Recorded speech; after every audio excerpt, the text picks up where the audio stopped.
Bismillah. Assalamualaikum warahmatullahi wabarakatuh. Innal hamdalillah nahmaduhu wa nasta'inuhu wa nastaghfiruh wa na'udzu billahi min shururi anfusina wa sayyiati a'malina. Man yahdihillahu fala mudilla lahu wa man yudlil fala hadiya lahu. Asyhadu an la ilaha illallah wahdahu la syarika lah wa asyhadu anna Muhammadan 'abduhu wa rasuluh. Amma ba'd. Para pemirsa, ikhwani fillah, akhwati fillah, rahimani wa rahimakumullah, dimanapun Anda berada, mudah-mudahan Allah senantiasa mencurahkan rahmat dan karunia-Nya kepada kita semua, sehingga kita senantiasa masih di dalam lindungan-Nya dan juga dimudahkan kepada kita untuk melaksanakan ketaatan kepada Allah Ta'ala. Salawat dan salam senantiasa kita curahkan kepada baginda Rasulullah sallallahu alaihi wasallam. Salah satu bentuk cinta kita kepada Rasulullah sallallahu alaihi wasallam, makanya kita bersalat kepada beliau sallallahu alaihi wasallam. Semoga dengan senantiasa bersalat kepada beliau dan juga mengikuti sunnah-sunnahnya, kita termasuk hamba Allah yang mendapat syafaat di akhirat kelak. Amin ya rabbal alamin. Para pemirsa, ikhwani fillah, akhwati fillah, rahimani wa rahimakumullah, melanjutkan pembahasan kita, yaitu membahas sebuah kitab yang sangat termasuk mulia, yaitu At-Tauhid Al-Muyassar. Tauhid, ya, pembahasan tauhid yang mudah untuk dipahami dari semua kalangan, ya, semua kalangan, dengan pembahasan yang ringkas, simple. Semoga dengan membahas kitab ini kita dirahmati oleh Allah dan dimudahkan kita mendapatkan ilmu yang bermanfaat, sehingga menjadikan ibadah kita ibadah yang berkualitas. Sebelumnya sudah disampaikan yang terakhir, yaitu definisi syahadat la ilaha, syahadat Muhammad Rasulullah, dan juga dijelaskan syarat-syaratnya, diulangi sedikit, ya, yaitu syurutha wa maqtadiyatuha, yaitu konsekuensinya, syarat dan konsekuensinya arba'ah, ada 4, ya, untuk syahadat Muhammad Rasulullah. Yang pertama, tasdiquhu fima akhbar, yaitu membenarkan apa yang Nabi kabarkan melalui hadis-hadis Rasulullah sallallahu alaihi wasallam, kita benarkan. Ta'atuhu fima amar, dan taat terhadap apa yang telah diperintahkan oleh Nabi sallallahu alaihi wasallam. Ketika dia memerintahkan sesuatu berdasarkan hadis yang sahih, maka kita wajib untuk taat. Wajatinabu ma nahaa anhu wa zajara, dan menjauhi apa yang beliau larang dan juga beliau waspadai, ya. Dan yang terakhir, wa alla yu'badallahu illa bima syuri'a, dan tidaklah diibadahinya Allah kecuali apa yang telah disyariatkan oleh Rasulullah sallallahu alaihi wasallam.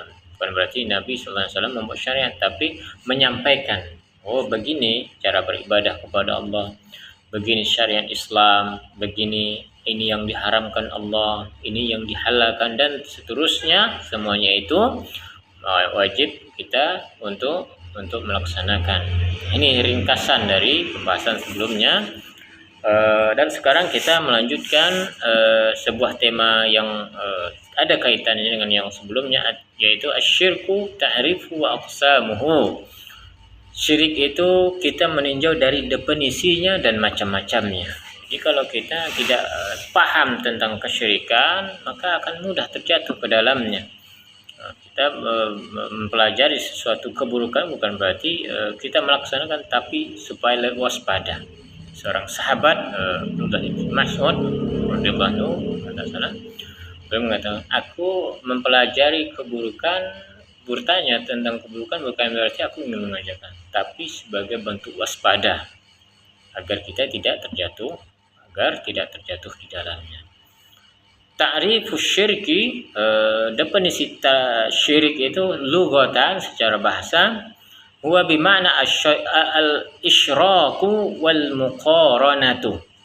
Jadi lughatan secara bahasa artinya adalah isyraku, yaitu bersyarikat, bekerja sama antara satu dengan yang lain. Antara, kalau kita ambil contoh perusahaan, antara perusahaan satu dengan perusahaan satu bekerja sama. antara si fulan A dengan fulan B itu bekerja sama, itu nama al-isyraku wal muqaranatu, dan bergandengan. Selain bekerja sama juga bergandengan. Ini secara bahasa,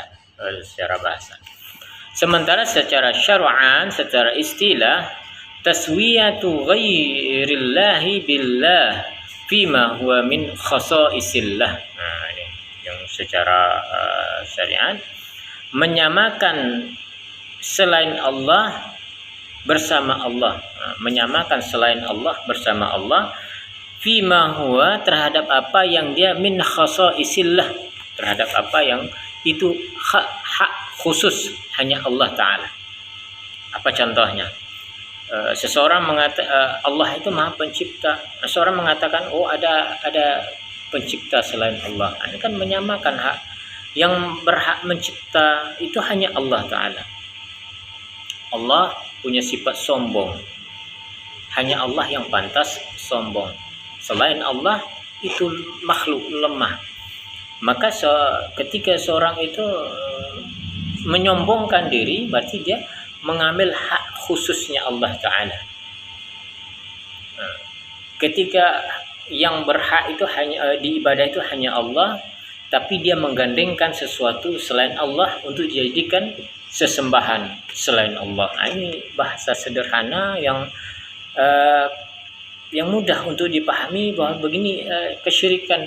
Ini sebuah kesyirikan, menyamakan sesuatu bersama Allah yang itu hanya khusus milik Allah Ta'ala. Ini pembahasan tentang syirik secara istilah, ya. Aqsamus syirki, dan macam-macam syirik itu di sini yaitu ada dua. Yang pertama adalah syirkun akbar, syirik besar, ya. Syirik besar ialah wahwa kullu syirkin atlaqahu asy-syari'u. Dia adalah seluruh kesyirikan yang dimutlakkannya oleh syariat. Mutlak, ini syirik besar. Enggak ada tawar-menawar, sudah pasti ini syirik besar. Tentunya dengan penjelasan berdasarkan dalil-dalil baik dari Al-Qur'an dan Sunnah Nabi sallallahu alaihi wasallam. Bukan hanya omong sembarang menuduh saja, tapi dibuktikan dengan syariat. Wa kana mutadamminan li khurujil insan an dinih, adalah ketika seseorang itu melaksanakan kesyirikan besar, maka mencakup seseorang itu li khurujil insan, membuat seseorang itu keluar an dinih, dari agamanya. Jadi ketika seorang melakukan kesyirikan besar, maka seorang itu keluar dari agamanya. Dianggap keluar walaupun dia mengaku-ngaku belum keluar, tapi kalau sudah melakukan kesyirikan yang besar, sudah dipastikan seorang itu keluar dari Islam, ya. Kemudian yang kedua syirku asghar, syirkun asghar, ya, syirik kecil, ya. Jadi ada syirik besar, ada syirik kecil. Ialah huwa kullu amalin qawli aw fi'li thabata syar'an itlaqu ismil syirki aw kufri alaih. Dia adalah seluruh amal, baik bersifat ucapan aw fi'li atau perbuatan, ditetapkan oleh syariat, menetapkan syariat, itlaqu dimutlakkan namanya kesyirikan atau kekufuran atasnya.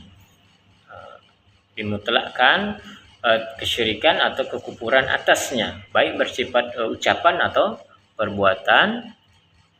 Wa ulima min dilalati syar'i adamu khuruji sahibi minad din, dan diketahui dari dalil-dalil yang ada, dalil syariat, akan tetapi adamu khuruji sahibi, tidak mengeluarkan pelakunya dari Islam. Nah, ini beda antara syirik besar dan syirik kecil. Syirik besar mengeluarkan seorang dari Islam, syirik kecil belum. Tapi ini salah satu jembatan seseorang itu akan melakukan syirik besar. Jadi dimulai dari syirik kecil. Maka agar kita tidak terjatuh pada syirik besar, maka kita stop dengan tidak melakukan kesyirikan kecil. Apa aja syirik macam nanti akan dijelaskan, ya. Nah, untuk lebih sederhananya pembahasan tentang syirik besar dan syirik kecil, di sini ada sebuah tabel ya. Al-farqu baina syirk al-bar wal asghar, perbedaan antara syirik besar dan syirik kecil. Yatadahus farqu min khilal jadwal atiyah. Akan dijelaskan perbedaan tersebut pada tabel berikut ya. Ada tabel yang satu di kolom pertama itu syirik akbar, kemudian kolom kedua itu syirik besar kecil ya. Nah, perbandingannya akan kita jelaskan atau kita bacakan ya. Asyirku akbar yukhriju minal millah. Syirik besar itu mengeluarkan seseorang dari agama. Sementara syirik kecil la yakhriju minal millah. Sementara syirik kecil itu tidak mengeluarkan seseorang dari agama. Nih. Jadi langsung dibacakan perbedaan keduanya. Yang kedua, yukhallidu sahibu finnar. Syirik besar itu membuat pelakunya kekal di dalam neraka. Jadi tidak ada peluang lagi untuk keluar dari neraka ketika dia melakukan kesyirikan besar, syirik besar. Sementara syirik kecil la yukhallidu sahibu fiha in dakhalaha. Tidak menjadikan pelakunya kekal di dalamnya jika dia memasukinya. Nah, ada orang melakukan syirik kecil tetap masuk ke neraka, tapi itu tidak sampai kekal dia di dalam nerakanya. Ada kesempatan diampuni oleh Allah Ta'ala ketika dia melakukan syirik kecil. Tapi ingat, syirik besar itu sebaliknya. Kemudian yang ketiga, syirik besar yahbitu jami'ul a'mal, membatalkan seluruh ibadah. Bukankah kita beribadah kepada Allah mengharapkan pahala dari Allah Ta'ala, mengharapkan ibadah-ibadah yang kita kerjakan diterima nanti di sisi Allah. Itu harapan seorang muslim, seorang beriman. Tapi ketika melakukan kesyirikan, maka ibadah yang dia kerjakan nggak ada manfaatnya di sisi, tidak bisa membuat dia selamat dari azab nerakanya, azab Allah Ta'ala di akhirat, dimulai dari azab kubur, akhirat dan seterusnya sampai ke nerakanya Allah. Maka tidak ada manfaat ibadah yang dilakukan karena telah melakukan syirik besar. Sementara syirik kecil la yahbitu jamil a'mal wa innama yahbitu riya al-amal alladhi khalitun faqad. Sementara syirik kecil tidak batal seluruh ibadah, ini enggak batal seluruh ibadahnya, hanya saja yang batal itu adalah riya al-amal. Nah, jadi salah satu syirik kecil itu adalah riya ya. Nah, riya dalam amal itu yang bercampur saja, yang bercampur. Misal dia pergi sholat bersama rekan-rekan berjamaah misalkan. Nah, ada di sisi dalam hatinya ada riya sekitar 20% dari niat yang dia laksanakan karena ingin tampil dengan orang lain. Oh, karena saya sholat. Nah, ada sekitar 20% dia riya di dalam hatinya, bukan 100% ya, tapi ada sekitar 20%. Nah, yang yang batal itu hanya 20% ini. Sementara yang 80% ini dia ikhlas, maka yang diterima 80%, sementara yang 20% itu dia tidak diterima si Allah Ta'ala. Nah, ini beda antara syirik besar. Kalau syirik besar udah pasti menyeluruh, seluruh ibadah dia mulai dari awal sampai akhir itu batal di sisi Allah, tidak akan mendapatkan pahala. Sementara yang riya kecil ini,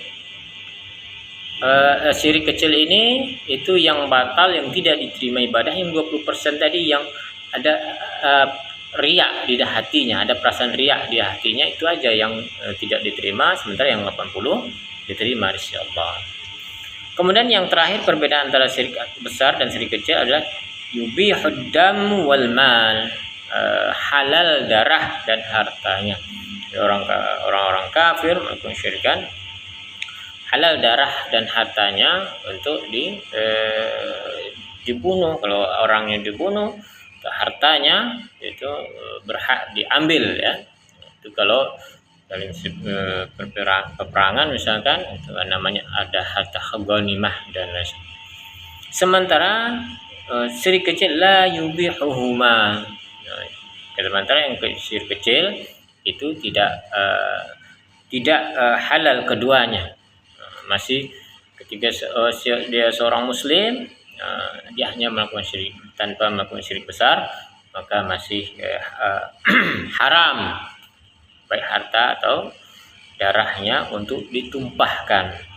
Sebaliknya maka halal itu dibolehkan untuk menumpahkan. Misalkan kita melakukan kesyirikan, kita tahu di Saudi Arabia ada hampir seluruh syariat Islam ditegakkan di sana. Jika seorang itu melakukan kesyirikan, maka antara dua, dia bertobat atau dibunuh.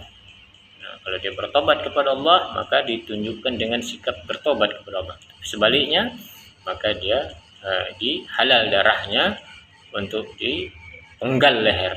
Ini banyak buktinya. Nah, ini kenapa demikian? Hikmahnya karena kesyirikan merusak akidah umat. Merusak akidah umat sehingga membodohi umat. Nah, karena ini berkaitan dengan akidah, keyakinan kita kepada Allah Ta'ala. Maka sebab lain adalah karena Allah itu tidak mengampuni dosa syirik. Tapi kalau selain syirik, maka ada harapan untuk diampuni oleh Allah Ta'ala.